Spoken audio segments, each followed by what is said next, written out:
The mission for this house was to create a family home that felt rejuvenated and refreshed. We had a great base. It got a little tired over time, as things do, and we just needed to really give it a new life because now everybody is at home all the time, and we want to make it as enjoyable as possible while we are stuck at home.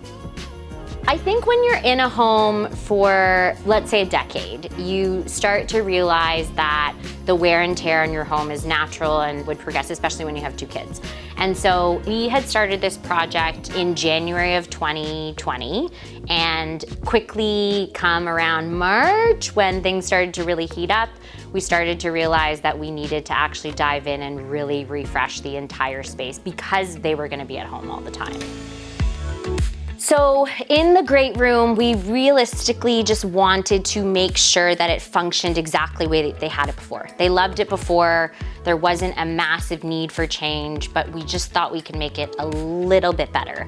And one of the things that we decided to do is to separate the 2 sofas. So they had a sofa closer to the island and a sofa on the side, and we wanted to have them almost mirror each other instead.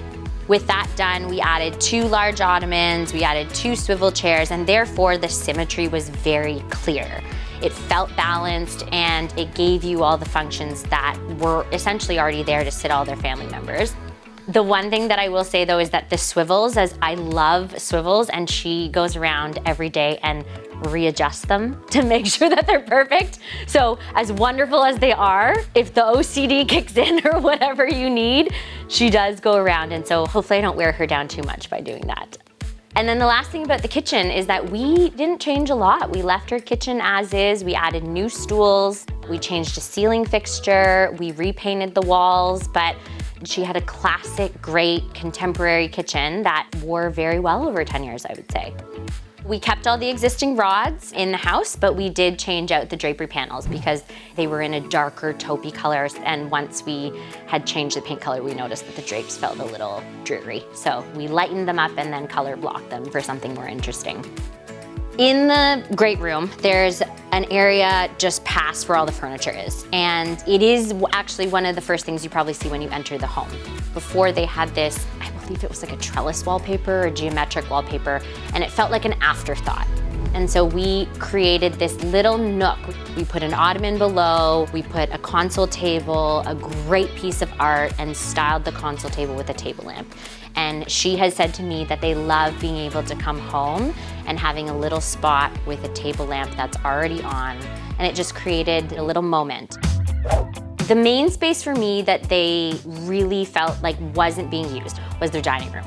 You know, they're a family of 4, and because that wasn't being utilized ever as a dining room, in fairness, other than 2 times a year, they wanted to change the function of it, and so we turned that into a lounge.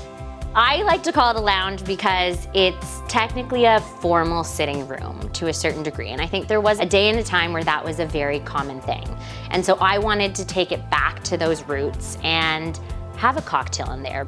Let's give you a secondary room that you can also use, but maybe it feels a bit more pulled together and a bit more quote unquote formal. It's on the east side of the house. It doesn't get a ton of light, and so it felt really dark. And I wanted to play up the darkness and really create and emphasize the moodiness of it all. So we have really dark walls, which I believe are called Willow from Benjamin Moore, a really earthy mud color. And I immediately, when she had agreed to that color, I was all for it.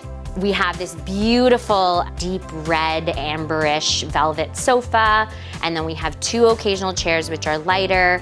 And so balancing the dark with the light was something that I really wanted to emphasize, but I wanted to make sure it still felt cozy and warm and inviting and still really cool.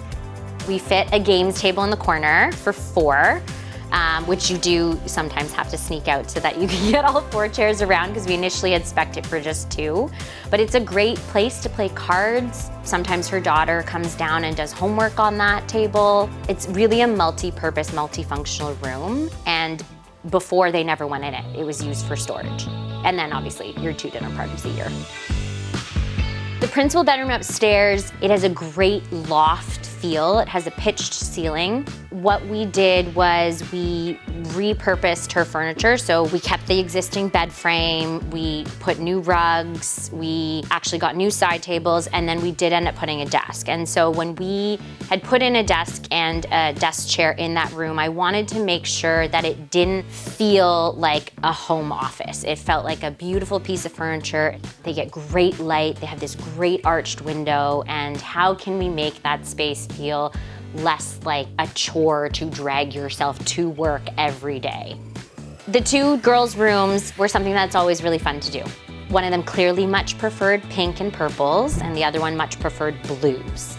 They really wanted spaces that felt very similar to the rest of the home with mom and dad, but it was very whimsical, it was playful, it still reflected both their personalities. They spend so much time in their rooms, and they had said it was so cute. When we had refreshed them, they would sleep in each other's rooms and hang out in each other's rooms as if they were having like this quote-unquote hotel experience. And I loved that. When I heard that, I thought, then job well done. Then we've done something that's been amazing, and they've been able to utilize it the way they want, but also have a different type of experience in the same space they've spent their whole lives in. Styling, refreshing, repurposing, whether it's your space or your wardrobe, I think it just gives you new life. Don't get me wrong, we're privileged enough to be able to invest back into our homes, but it also doesn't need to be super expensive. I think there are ways that you can just put some of your knickknacks away, take out the other knickknacks that you have, and just kind of reorganize your space. It will help you look at it differently, it'll help inspire you, and it just genuinely, it just feels so good.